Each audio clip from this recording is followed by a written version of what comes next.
ये देश के अंदर क्या चल रहा है? कहाँ गया वो नारा, बेटी बचाओ बेटी पढ़ाओ? अब लगता है ये नारा नहीं बल्कि चेतावनी था इस देश के लोगों के लिए और हर बहन के भाई के लिए और उस पिता के लिए जिसने बेटी को जन्म दिया है कि हमसे अपनी बेटियों को बचाओ। आरोपितों को बचाने में लगी हुई है योगी सरकार पूरी तरह से, और उसमें पुलिस भी मुस्तैद रही उस दिन। लेकिन जब तक मनीषा वाल्मीकि के केस को न्याय मिले उससे पहले हाथरस में दूसरी घटना सामने आ रही है। जी हाँ, एक 6 साल की बच्ची के साथ गैंग रेप किया गया है और साथ में उनकी हत्या कर दी गई है।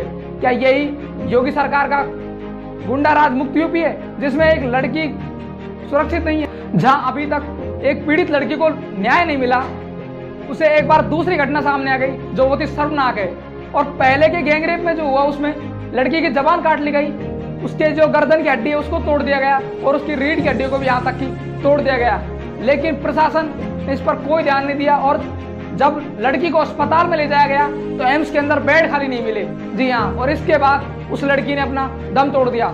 लेकिन पुलिस की एक तरह से जो नाकामी थी वही यहीं पर खत्म नहीं हुई, वो इतनी हद तक चले गए कि उन्होंने लड़की को मुखाग्नि दे दी, वो भी पेट्रोल से जलाकर उनके बिना घर वालों से बात की हुई। अब मैं योगी सरकार से एक सवाल करना चाहता हूँ, क्या यही हमारी संस्कृति है दाह संस्कार करने की?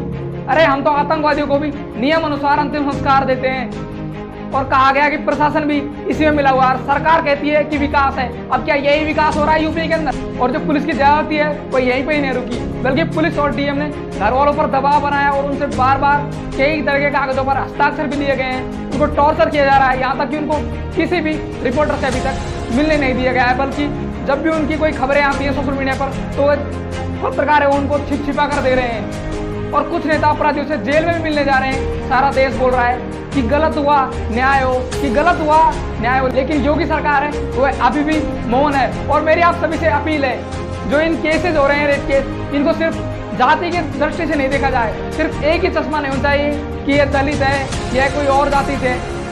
ये अपराधी हैं जिनकी कभी भी कोई जाति नहीं होती, और अपराध जब अपराधी करता है तो वह ये देख कर नहीं करता कि ये किस जाति का है। अरे शर्म करो कुछ तो तरस खाओ इस देश पर। तुम इस देश को कहां पर ले जा रहे हो? तुम कहते थे कि भारत को हमें जगत गुरु बनाना है, क्या इसी रात से भारत जगत गुरु बनेगा?